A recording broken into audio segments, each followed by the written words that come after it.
चाचा जी ऐसा बिल्कुल नहीं चलेगा। जैसा हम बेटा है वैसे ये भी तो बेटा है ना, इसको भी खर्चा उठाने के लिए कहिए। अरे इतने दिनों से तंदुरुस्त थी तब कुछ नहीं कहा, और अब जब बीमार रहने लगी है तब मेरे गले में डाल रहा है। ये नहीं चलेगा, मैंने रखूंगा। अरे अब बस भी करो। गांव के सारे बच्चे तुम्हारे जैसे हो गए तो बूढ़े माँ बाप का क्या होगा? ए शंकर चाचा, नहीं समझते तो चुपे रहिए। ये बुढ़िया को तो हम संभाल ही रहे थे। सरकारी पैसे जब ये ले सकता है तो इसको भी यही संभाले। काहे नहीं बोल रहे हैं? ए, चुपचाप रह। तेरी माँ ने छोटे और उसके बच्चों का मुंह देखकर प्यार से दे दिया होगा। अच्छा, तो हम बेटा नहीं है का? हमरा बच्चा उसका बच्चा नहीं है, खाती है हमारा घर में और उधार चुकता करेगी इसका, तो इसी के घर में जाके रहे ना। एक बात बता, तेरी माँ की जो 2 एकड़ जमीन है वो तू लेकर बैठा है ना? बात नहीं है, वो का है तेरी स्थिति अच्छी है, उसकी खराब है, इसलिए उसने इसे पैसे दे दिए। देखिए चाचा जी, मुझे 500 रुपए नहीं चाहिए और माँ भी नहीं चाहिए, इसे ही संभालने दो। ऐसा नहीं मेरी चलेगा। बात सुन, ये दोनों बहुत ही जिद्दी है। समस्या समझाने से नहीं सुलझेगी। अब तू ही कुछ फैसला सुना दे। देख, इतने दिनों से तू अपनी माँ को संभालता आया है और अब आगे भी उसे मिलने वाले 500 रुपए तू खुद ही रखकर अपनी माँ को संभाल ले। अरे आखिर तू घर का बड़ा बेटा है माधव, समझदारी से काम ले। चाचा ये सब नहीं चलेगा।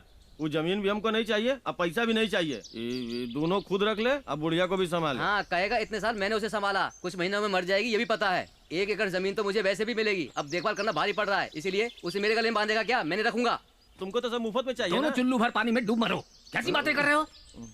तुम दोनों ऐसे ही लड़ोगे तो ये बेचारी माँ कहाँ जाएगी, किसके सहारे जिएगी ये? वो सब हम नहीं जानते।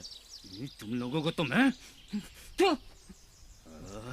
इन्हें समझाने का मतलब दीवार पर सर पटकना है। अरे तू कहाँ जा रहा है? अब इन्हें कैसे और नहीं समझाएंगे? तो क्या? ये लो माधव, इसमें जहर है, माँ को पिलाकर मार दो उसे। अरे जहर देके मारना तो पाप होता है ना। तो माँ को रास्ते पर छोड़ना पुण्य का काम है। अपनी माँ की तरफ देखो तो सही, जरा भी बुरा नहीं लग रहा तुम्हें?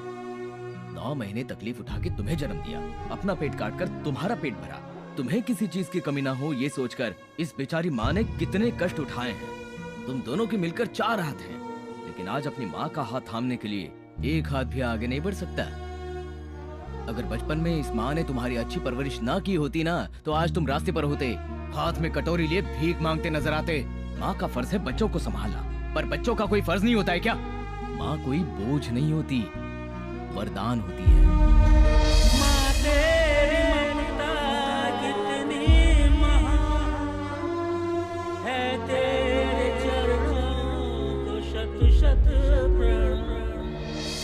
इतना कहने के बाद भी समझ में नहीं आया ना, तो छोड़ दो अपनी माँ को, मैं संभालूंगा इसे।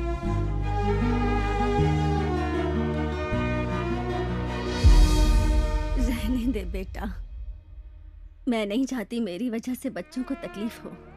मैं किसी तरह अपना जीवन काट लूंगी बेटा। माँ गलती हो गया माँ, चलो ना घर चलते हैं। भैया चलो, इतने दिन माँ का ख्याल तुमने रखा, अब माँ का ख्याल मैं रखूंगा। ठीक है छोटे, तो चलो। चमत्कार हो गया, समस्या सुलझ गई। अब तुम दोनों माँ का ख्याल ठीक से किसी के रखना। भी दिल में माँ के लिए नफरत नहीं होती, हमेशा प्यार होता है, लेकिन